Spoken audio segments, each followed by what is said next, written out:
started? Yeah, well, it depends what you're looking to do. Run me through your podcast idea, and then we'll talk about what you need. I haven't started planning it yet. I don't want to make it like fully like.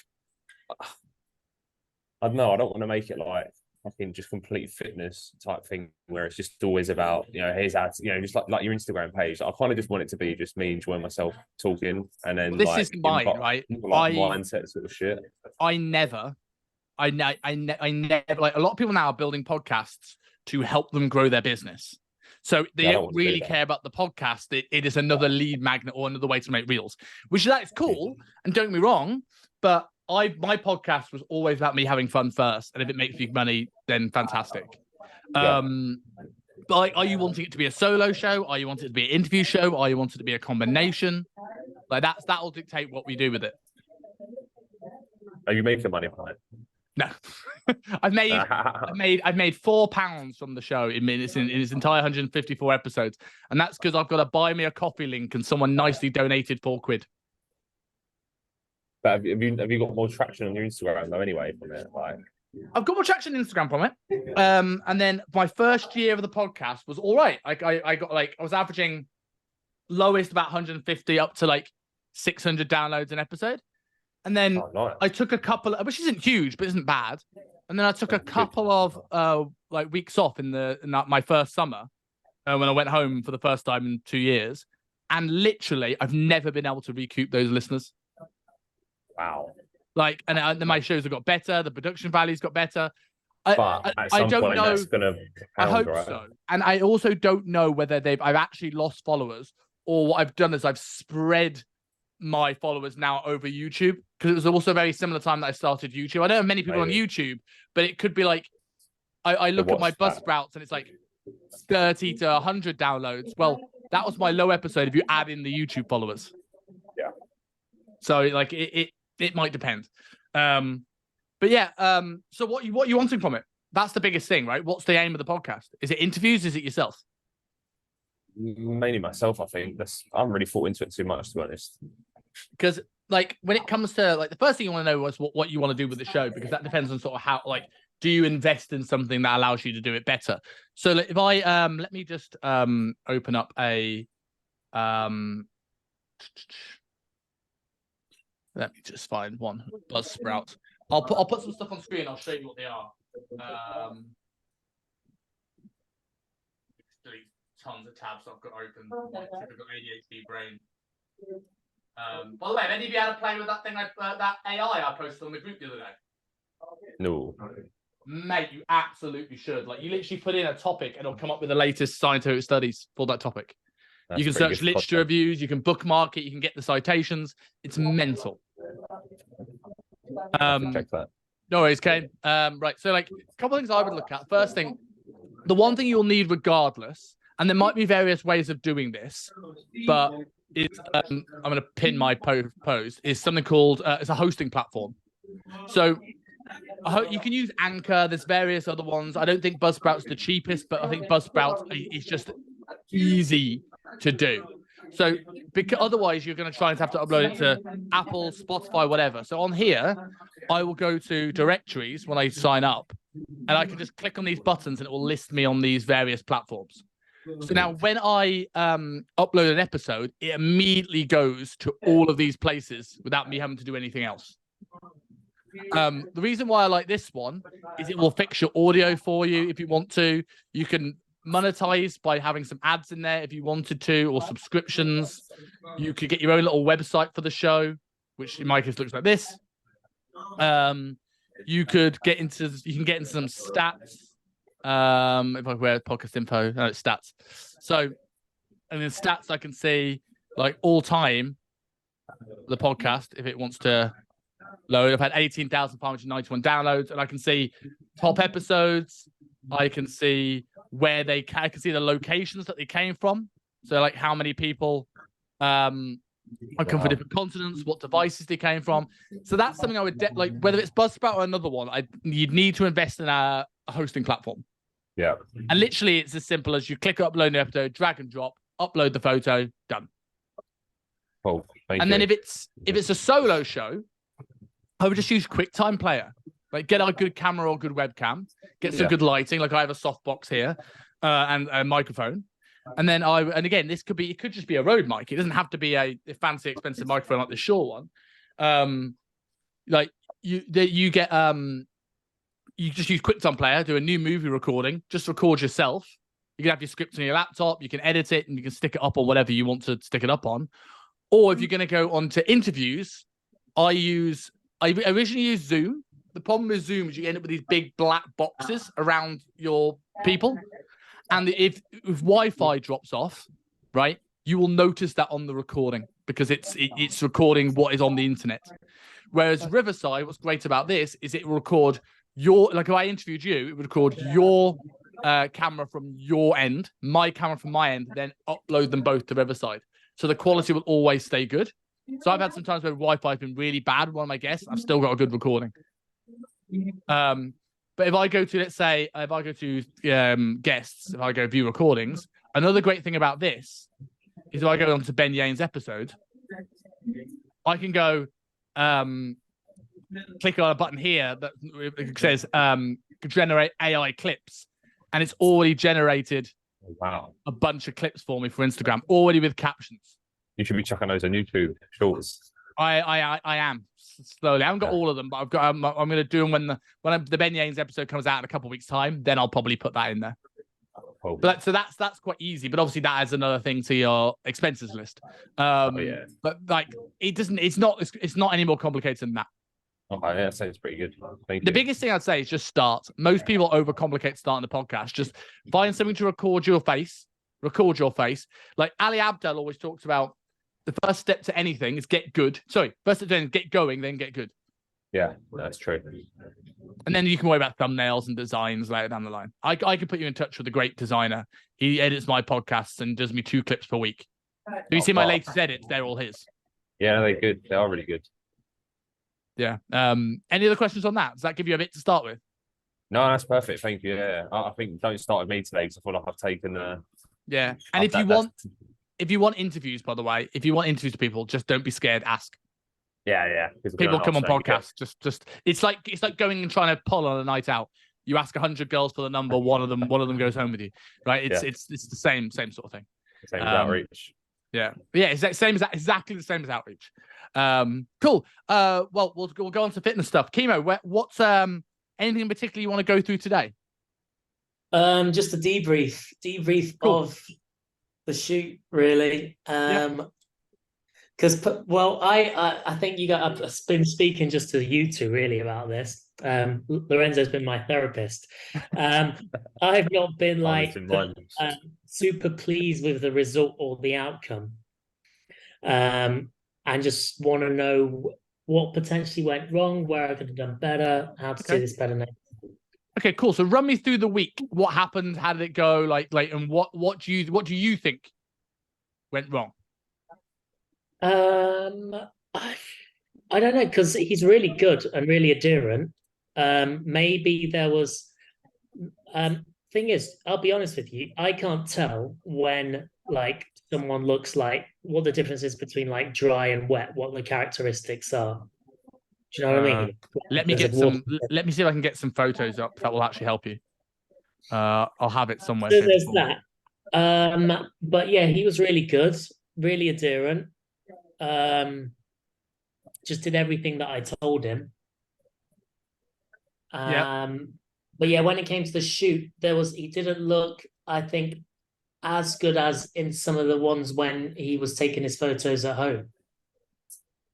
Yeah, why do you think that was? I don't know. So what did you do? Like looking at the photos you sent me. Let me just bring this onto the screen. Look at the photos you sent me. It looked like he was. I'm not sure whether he overspilled or he just wasn't that dry. And I think he probably could have done a little bit more on his pump. Like his arms and delts looked a little bit flatter than I've seen them in the past.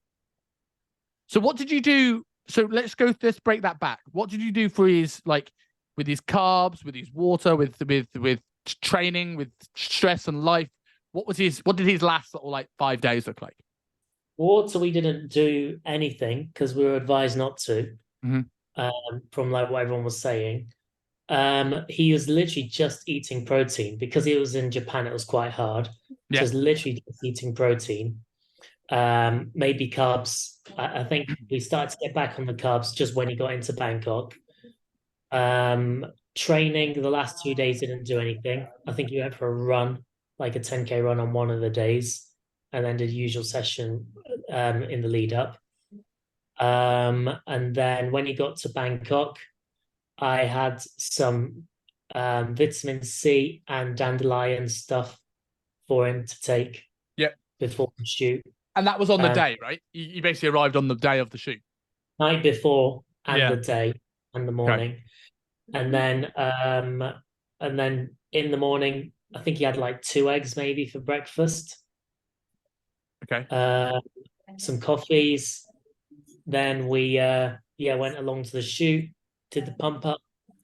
And what was his pump up like? So pretty much light reps. I told you this in the text, I think. So yeah, you would have. I'm sure you would have. Taking it to pretty much failure. Also light weights, 15 plus reps it would have been, so pretty much near failure. There's a few things that jump out at me here. I think the first thing to give yourself a little bit of break and certainly yourself. I think the biggest thing that potentially affected the way he looked was sort of out of your control. In the fact that there was going to be an element of water retention from the flight.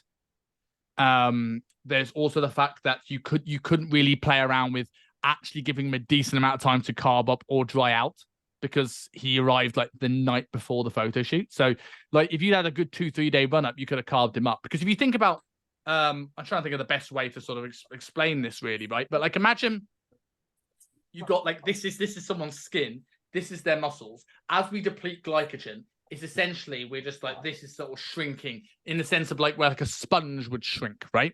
We've spoken about the sponge now before. And then as we sort of carb up and fill out that muscle, and like that's going to push this closer to the skin. And then as we sort of maybe manipulate sort of dehydrated water a little bit, that's just going to shrink wrap around this. So if he didn't really have much time to carb up, we may have not really had the chance to fill him out very much. We may have not really had like dandelion with vitamin C is great to sort of try and dry him out a little bit, but trying to do that within a space of a 5-6 hour window probably isn't going to do that much. Right. So I think an element of like the biggest thing that I would have changed in this is just book like, and again, that's up to him more than it is up to you, because it's up to him when he books the shoot, is don't book a shoot when you're literally landing late the night before.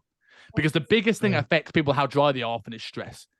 Because if we're stressed, we're going to bring blood to the surface of the body to run or dick kick. And what's that going to do? It's going to blur definition. The thing I think we could have done is on the pump up, don't go close to failure. Like those last few days, you want someone to be as relaxed as humanly possible. So I tend to like taper training and cardio down towards the end of the last week. And then on the day, it's literally just enough to get a pump and no more. Like it's not a workout. Because then if you run the risk of doing too much, you start to blur definition again. Does that make sense? So what would you do for a pump up? So there's 2 ways of thought with regards to this, right? I in an ideal world, I have an empty gym. I'll look at someone's physique and go, what are their strongest body parts and weakest body parts? So I will start pumping up a little bit at their strongest body parts, and I'll go in like a little bit of a sort of circuit manner, finishing off with pumping up with the smallest body part. So like, let's say your triceps are weaker than your back. You bring up your tricep on max pump, your back's lost a little bit of pump, right? Nothing goes to failure. It's sort of single joint stuff. It's just, it's nothing complicated. It's just enough to, you feel, oh, fucking hell, I feel big. That, and no more. I don't want any really accumulated fatigue. If I'm in a busy gym, I just tend to do a little bit of chest and back and then pump up the extremities. So it'll be like rows, push-ups, with a bit of driving in with the hands, arms, lateral raises, done. Off to go. I don't tend to pump the abs too much. I don't want to bring any water to them. You said shy not to go to failure. So how many reps, sets, RIR would you do in a pump up? Typically? I don't even think of it like that, really. I'm going so far away from failure that I'm not even accounting an RIR. It's sort of just like a till you feel you've got a pump. Okay. Sets and reps. as little as I need to keep a pump, and then as he starts to lose a pump, then I will go back and do a little bit more, then come back. It's just sort of like topping up. That's essentially what it is. And like to give you an idea of what like dry looks like, I'll bring up Jack as a great example here. If you look at Jack's sort of after photo here, you see how like when it comes to being dry, you can see how like his skin looks paper thin. Everything looks shrink wrapped and tight to the muscles. That's what sort of dry looks like. If I've got a better example of what's less dry, let's say for someone who's lean but not dry. Anders, you can see how he's not quite as lean as Jack. You can see how he's not quite as there's a bit more blurred definition here. There must be a better example of someone who didn't properly dry out well, who was actually super lean. Tao. Right? You can see here he's not as dry as Jack was. He's also not as lean as Jack was because he couldn't get off the fucking drink and takeouts menus. But you can see here he's relatively lean. We measured him on calipers at around about 9%. You know, I didn't measure Jack, didn't have him in person, but you can see the difference there in terms of how the abdominal definition looks. Or here's a better example, right? This is obviously just before shoot day with Mika on the left, a lot drier than here. Obviously, there's a little bit of extra body fat because this is post bulk, but we can still see his abs in his top. He's just lost a little bit of definition in his lower, and you can see his arms don't look quite as lean. That's just sort of like that's the difference we're talking about. Do you see what I mean by that? Like this is like a couple weeks before. He doesn't look quite as dry. Sorry, how much of that would be water retention as opposed to fat gain? Like on the, how can you tell the difference with Mika, for example, on that one, where he was bulked up already? Like, how would you know? Like, yeah, it's hard to, right? But like you if you were going with the assumption that by the time someone's getting close to their photo shoot, right, you're already as lean as you're going to get in that last week. Then it's just a case of looking at someone day by day, right? Do they look drier or softer than the night before? They won't have gained fat overnight. So if they look softer than the night before, then that's a water retention thing. I'm trying to think of it. There's a really good example here. Do you know what? Let me find. I bet the best example of this is probably if I can find. Let me 2 seconds. See if I can get this on here. Favorites. There must be me. Couple of weeks before the shoot. Here we go. Right. So this is the morning of my shoot. Right. Pretty dry, right? You can see fibers in my chest. You can see sort of like deep cuts in abs. You can see intercostal serratus coming into play. Whereas if I look in the back, you can see how like there's a little bit here that I still need to lose. That's body fat. But you can see how I'm pretty dry through that mid back. We can see a Christmas tree. We can see all the individual muscles in my back a little bit, right? Now, if I look at myself, maybe let's try and find an example. That's not a good example because I'm over retracting. There must be an example of me being a slightly more watery. Like that was only like a couple of days earlier. And you can see here how they're not quite, and again, there's a tanner here, but it's not quite as deep to the abs. I've got this little bit of like a watery pooch at the bottom of my lower abs. It's that sort of stuff. It's just blurring of definition. Does that make sense? got you. Yeah. Yeah, I don't think you had enough time with the fact that you decided to do it. Like, he's still training with you, right? He's not finished here. Yeah, no, he's not finished. I just tidy him back up, try and get a good photo this weekend, as dry as possible, in the same conditions he normally does. I was going to say something because what was it, Schema? What did you say at the start? What would you have done when you said what would you have done differently? Is it what would you have done differently to improve the result, or what would you have done differently the week going into it? Because the way I see it, I think what I would have done differently is just not book the shoot at that time. No, like this is the way I see it, because I've made that mistake before. Is that whatever they show up on the day, it's not so much the case of like I should have coached them differently, because the week before, most of the time, most people usually never lean enough for a shoot anyway. That's the way I see it. So like you probably never really need to peak them. So my thoughts are, if you want them to be as lean as possible, just delay the shoot and do it. Like diet them for longer. That is literally the only. The shoot I did recently, the guy, he almost did the shoot 2 months earlier, and I look back at that now and I was like happy to do it. But if I would have got that, he would like, it would have been shit. So the only difference between that and the result we got at the end was 2 more months worth of work. That was it. It wasn't like I did anything more special, because I wouldn't say I'm like massively knowledgeable about it. It's like anything, isn't it? Time. You get leaner if you do it for longer. Yeah, like you've probably never had to like peak so much. You could, and it would probably make a difference, but you never really had to peak too much for any shoots you did. You took a picture on the day of your client's shoot, and you looked full and jacked. But why? It's because you've been lean for like 10 years. Yeah, that was it helped. His camera helped. I think the focal length helped because it makes me look big. Yeah, like I'm trying to find like because you would have sent them me. The thing is, though, you like that. Now that you've had that shoot, though, Chemo, like the next time you have a client, they will always get better, because you'll now know, right, I should have maybe done it longer. So the next person you do, you'll book them in for a longer diet, wouldn't you? That's why I absolutely.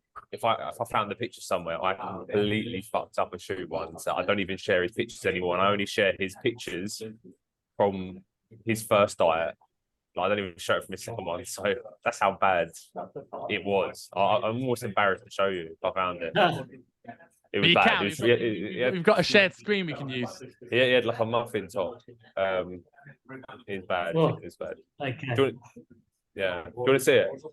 Go on, hold on. Let me just, whilst I'm here, let me just get up the pictures that you sent me of this guy's shoot. So let me look at this. I'll pin my thing so we can see it on big. Yeah. So if you look at your guy here, right, we can see like you got lean around the upper abs. He's a little bit watery. I think he's got a little bit of body fat still to lose on those lower abs. And I do think he looks a little bit dry a couple of weeks out. I'm wondering whether he wasn't quite as good as he said he was in Japan. And he was just, because he had the shoot, he was telling you a little bit what you wanted to hear. I know, trust me, this guy is like he tells me everything. Even when he slips up, he gives me a call and he feels terrible. Okay. So that's the kind of guy he is, super honest. He'll be like, Chemo, this happened and blah, blah, I feel so bad. It plays on his mind. He might not have known though when he's eating out in Japan though, right? So he might have like gone for protein-based stuff and not known the amount of calories that was sprinkled on it or cooked in, all these things, right? And then I would say here, if you look at this, like he doesn't look too really pumped up through the upper body. Do you see how almost like his chest doesn't look full? Yeah. So I think he could have pumped up his chest more. And I think chest and delts would have been the big thing here. I think that the arms would have taken care of themselves to a degree. But Ben, you're going to show us it won't load. It actually won't load because I'm in this coffee shop and start get connection. 1 second. No worries. I did have some questions today that are like urgent questions as well that I'm fucking really need help with. Ooh, Kane, your shoot got pushed back a few weeks. Well, you said you were aiming for 12. Does this mean you might sneak under 10? No, it was initially meant to be a couple of weeks ago, but it got moved to December. Oh, okay, cool. Well, it's good. You just get being a bit bigger, a better package. I always err on the shoots with a side of caution that I'd rather somebody come in too dry and flat, and then it's easier then because they're going to want to eat some extra food anyway on the day after the shoot to just go, could you take some more pictures on Monday because you're going to look so much bigger? And then I just choose which ones I like the best, their photos or the professional photos. But does that give you a little bit, Chemo, of what you were needing? Yeah, definitely. Yeah, just good to have a better understanding of the process. And hopefully, do you from the pictures, you kind of have a little bit more of an understanding of it's an eye, and you will practice it and you will start to learn it. But do you have that sort of idea of the difference between full and dry and sort of like soft and watery? Yeah. I'm also wondering as well, sometimes is it all right to do a shoot without being oiled up and just tan? Oil is good because it it tends to make you look a little bit leaner, right? But I've on 90% of my photo shoots, I forget to use it.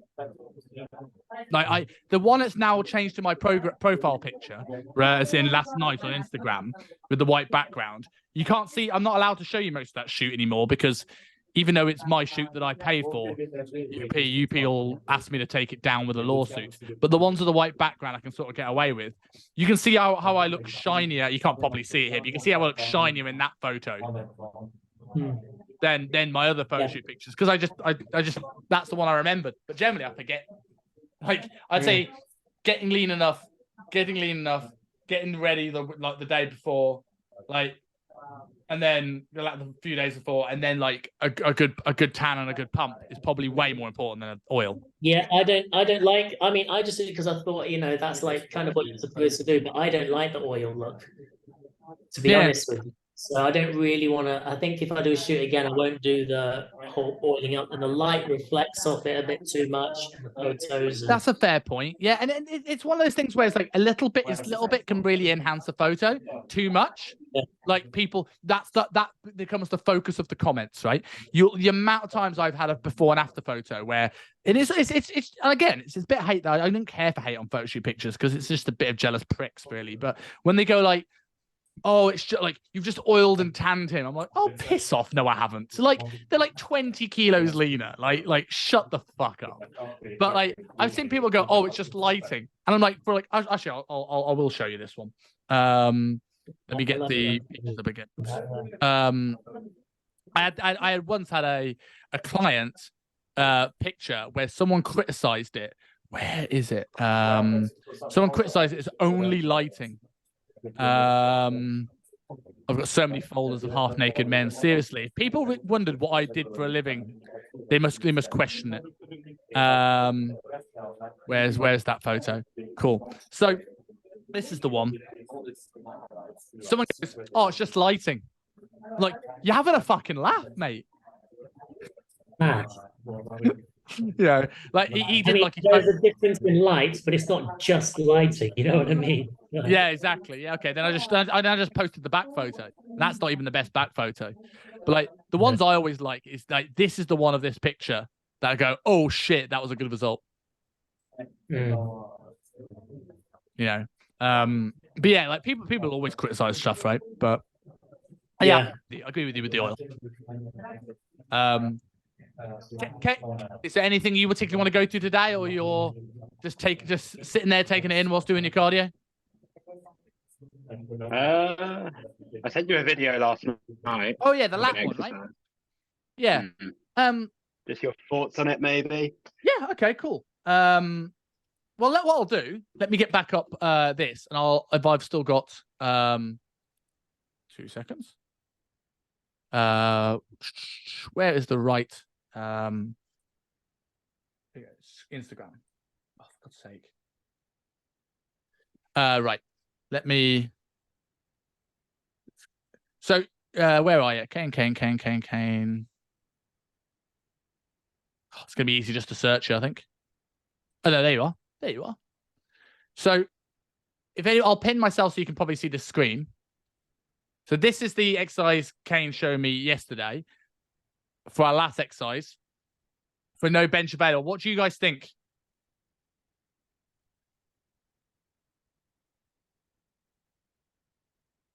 What's the question?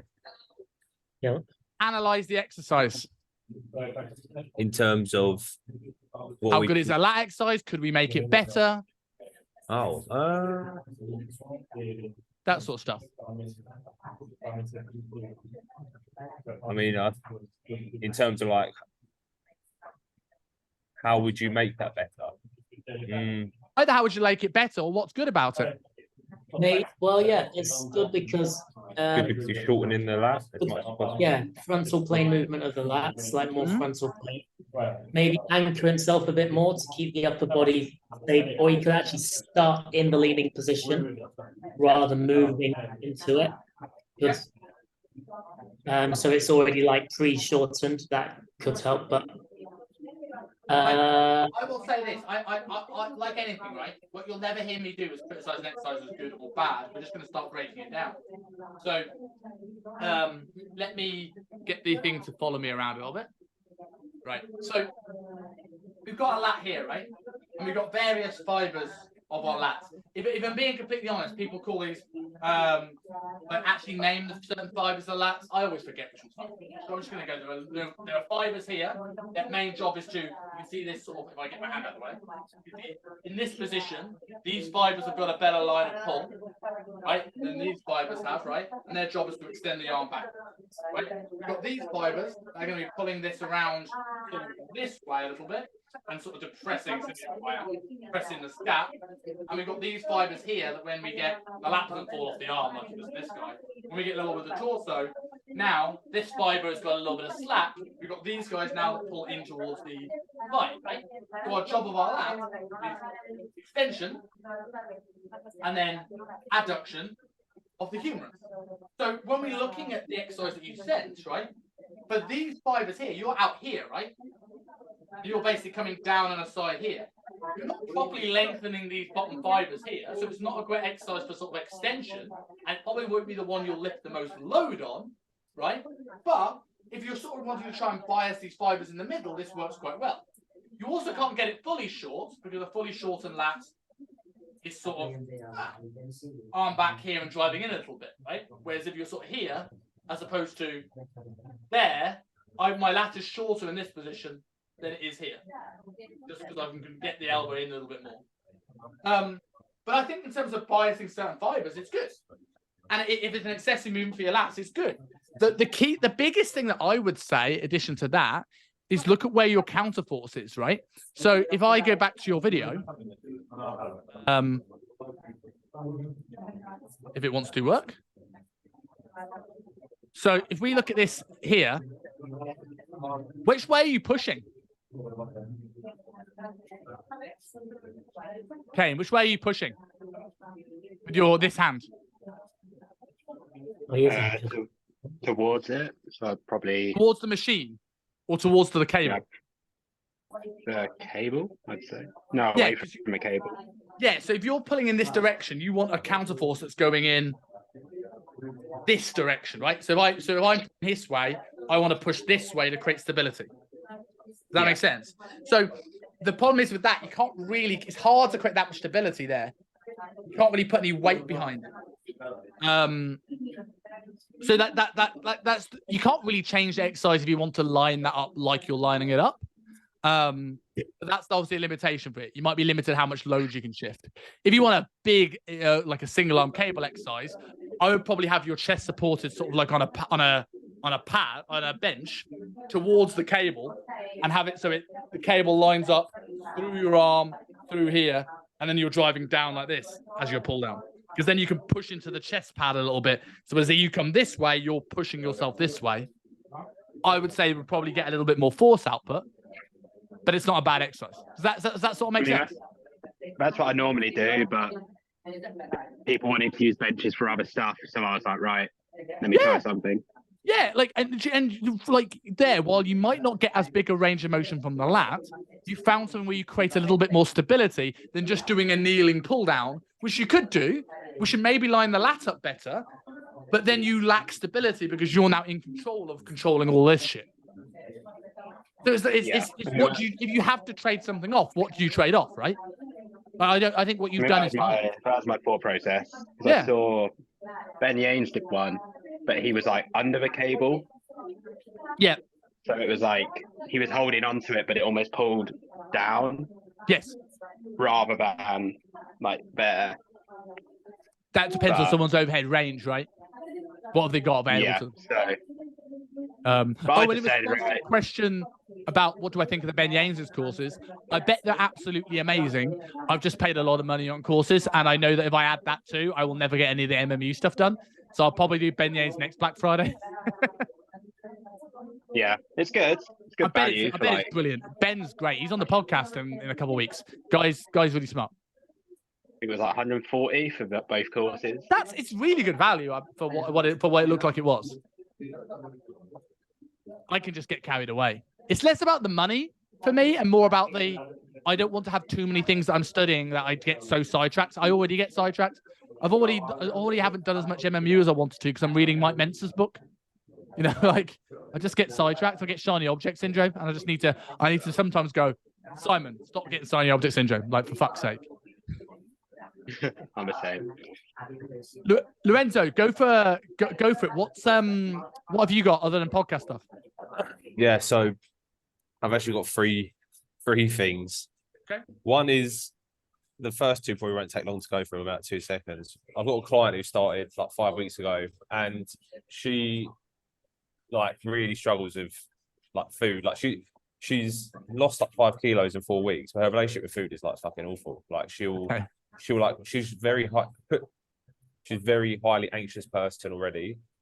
Her son has got some sort of disability where she's even said to me, like, she's in the hospital a lot. Where she literally said to me, she's like, I've had to accept for a long time that he's just going to die, like a premature life. He's not going to live very long.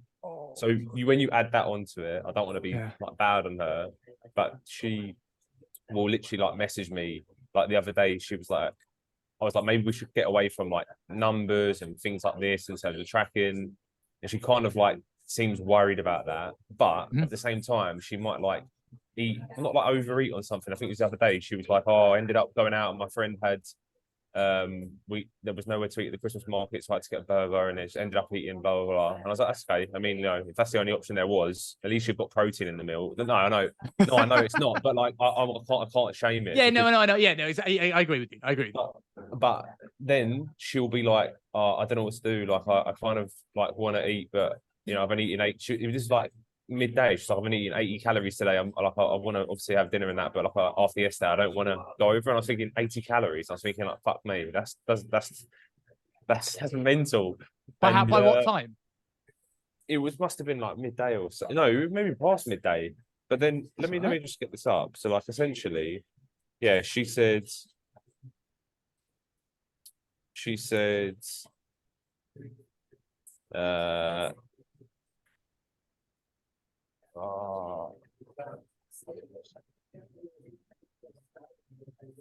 Like I don't. She's like too anxious, and I've had 2 really anxious days of below 1,000 calories, and I don't want this to become a thing if it's not healthy. But honestly, if anxiety is too much of like numbers and calories.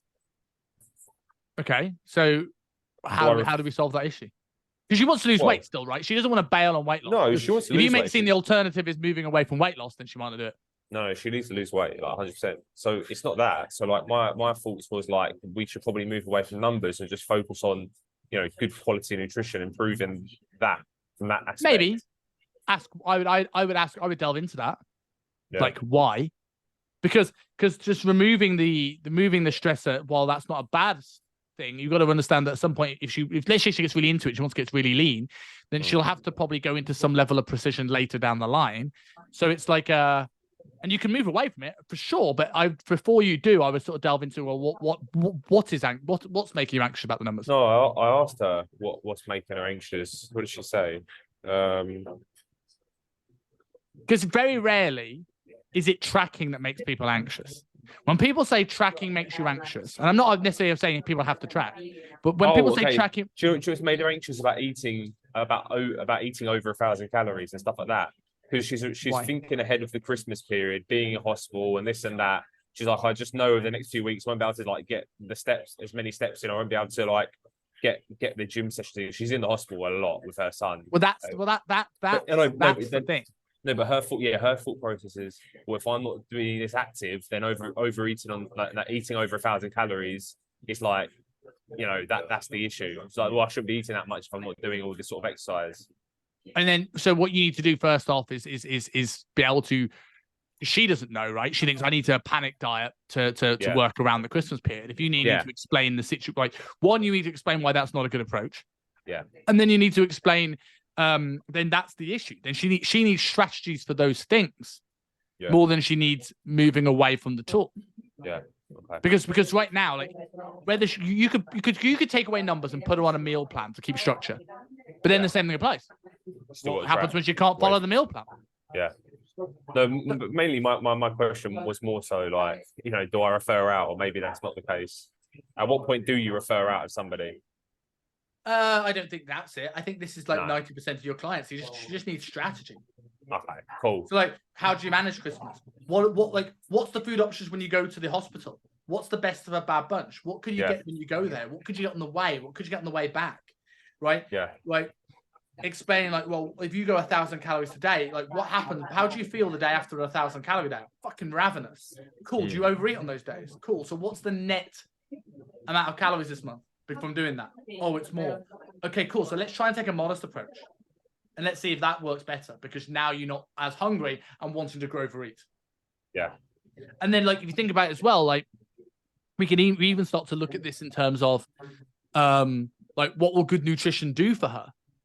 If she's only eating at 800 calories and she's thinking about fitting things into her macros, we now have a situation where she's probably not going to be making the best options. She's probably going to be highly inflamed, which is going to add to this stressful anxiety thing, which is going to add to nutrient deficiencies. Well, if she can start making sure she starts filling her diet with good sort of like oily fish, olive oil, nutrient-dense food sources, veg, lean proteins, like if you can get those things in place, then she might not want to crave as much, and she's full that she doesn't actually want to overeat.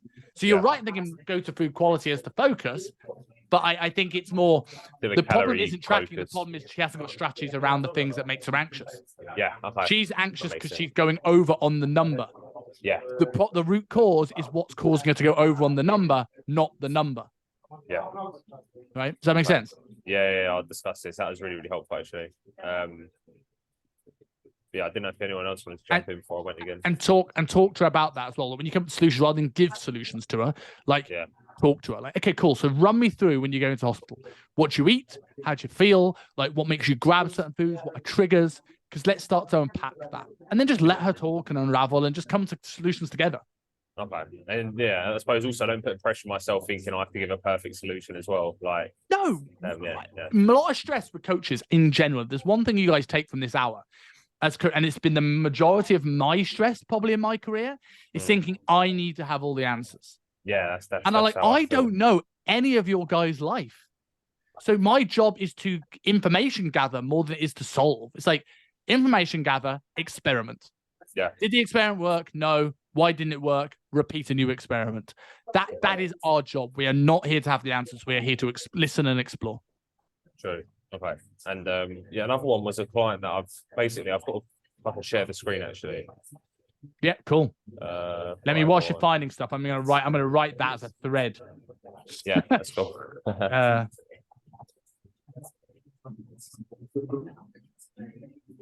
Isn't.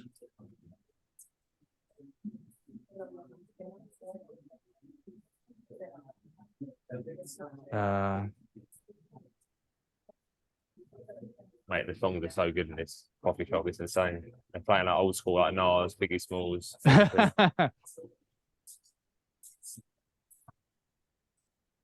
Go on, go for it. Yeah, so this client is starting next week. So she actually signed up a year ago, and then like I could tell on the call she was like in a really stressful part of her life, like issues at work and this and that.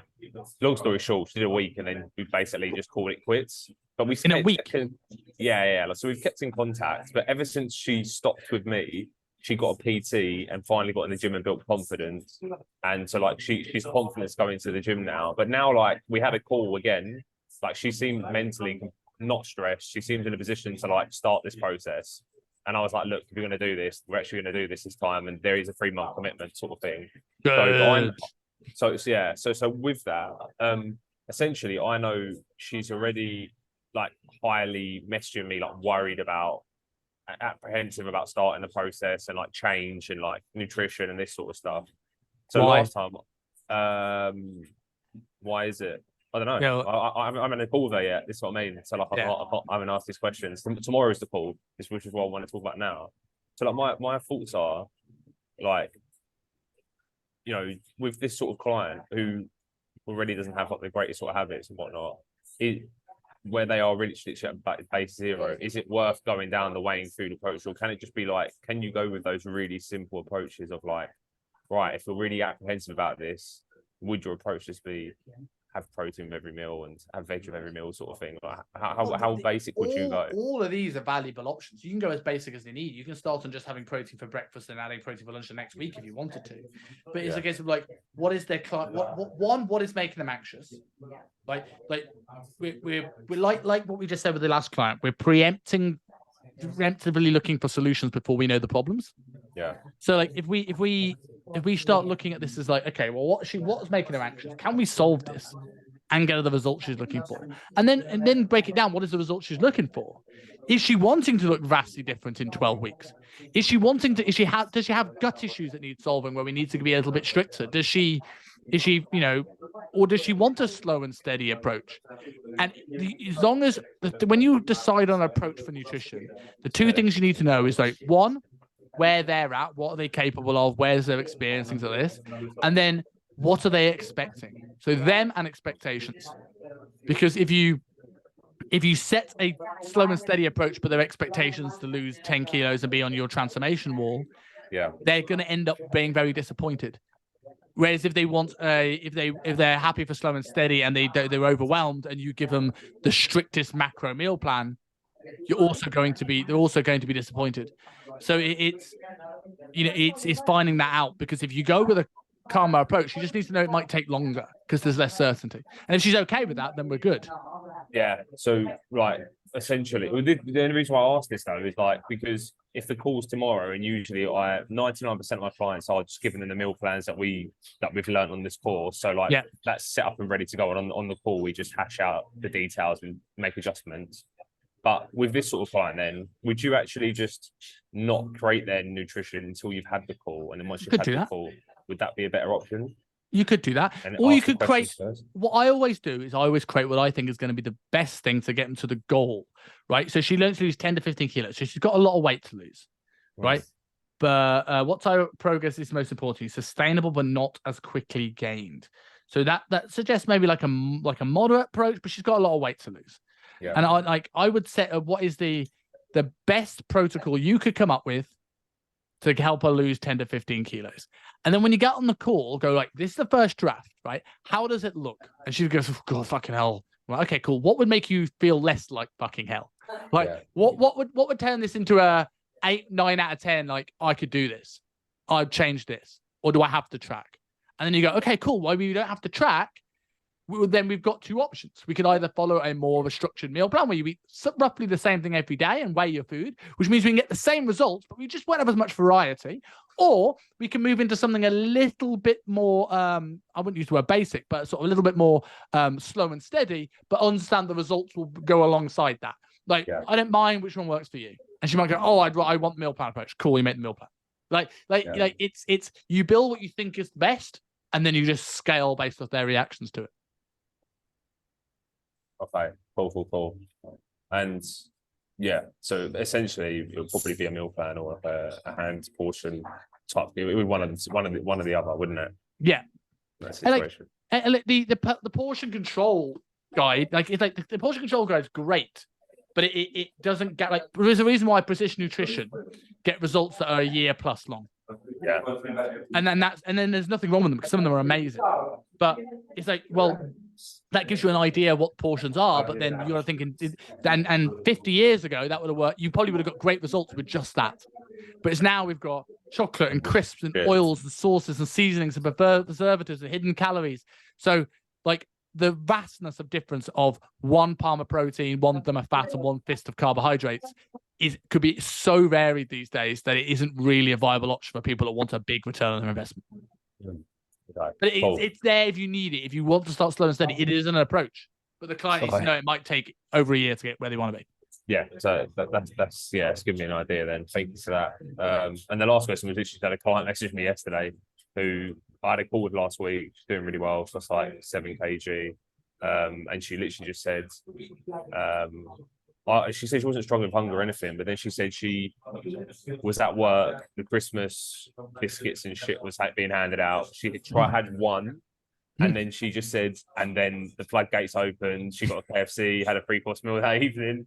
I sort of panicked, so I was like, okay, I was like, first, I appreciate you being honest and telling me this because it's really me. But I said, I probably should have delved into it and said, what made you want to do that? But you know, like as a coach, you start panicking to think, oh, she's binging. So like I was like, right, maybe it's time for potentially a bit of a diet break, which we spoke about. Is that something that you feel like would help you this week if we increase your food a little and you focus on I like the fact that you asked that question. Do you feel like this is something that would help you? That's a very, very good question. Yeah. Do you think that's the good response, or would you panic if a client's like binge like that? Is that like a big red flag, or just part of dieting? I've had clients do it before, but here's the thing, right? At the end of their diet, not midway through. Oh, I'm dropping some knowledge bombs with your ones that are good for everybody. Another rule of thumb for you guys as coaches: never, ever, ever, ever panic. Yeah, I always fucking panic. Ever. Right? If you feel yourself panicking with a response, take a step back and just be like, right, where are we at? What's the situation? Because panic decisions never helped anyone, right? No one made the best rational decision in the moment of panic. She overeats. Like, that's not a bad response that you gave. No, and neither is, okay, tell me about it. Like, what made you go for the second biscuit? You know? What made you choose KFC? Because, like, you might come to the same conclusion of diet break, but what you might find is there's a number of things that happened. There is what made her have the first biscuit, what made her have the second biscuit, what made her have the third, fourth, fifth. As Kane said, you can't just have one biscuit. Yeah. Like, I wouldn't have one biscuit. Would you have one biscuit? I fucking wouldn't. Like, so, like, if a diet break might make things easier and take the pressure off, and around Christmas time, it's not a bad approach. But what made her go to KFC? Yeah. Was it her friends? Was it that she wanted it? Was it that the floodgates were open when she hit fuck it button and she went, well, I've already overeaten, I might as well have a KFC too? Probably that. Those three things all have very, very different things that you need to solve in their life. Yeah. And if it's like the social environment, it's like, well, okay, that's a very different thing. We need to talk about your friend dynamic. We need to talk about sort of like what the options around. What other things do you like? Could you control the meals? Stuff like that. Spot on. Does that make sense? Yeah, that's good. Thank you. Sweet. I've got a call at 11. Any quick fire things any of you guys want to go through? No, that's it. Thank you. I think it's been good today. We've gone through a bunch of stuff. Tons of shit. Yeah, it's been really good. Sweet, mate. Awesome, guys. I will chat to you tomorrow. Here's Simon. For nutrition. We're back on nutrition. Oh, quick favor. I'm going to put this on the Facebook group as well. But if you could, if any of you have listened at all to my podcast at any point in your lives, could you share your favorite episode and drop a review? Because I'm trying to, over the Christmas period, try to harness this. Where? Whatever you listen on. So if it's on YouTube, subscribe. If it's on Spotify, review, or Apple, review. Just put a review on it. Yeah. Review on it, and then just if you want to share on Instagram with your favorite episode, or you're listening to the latest one, or something like that. I just want more people. Okay, Legends. Thank you. Cheers, Simon. See you Speak soon. soon.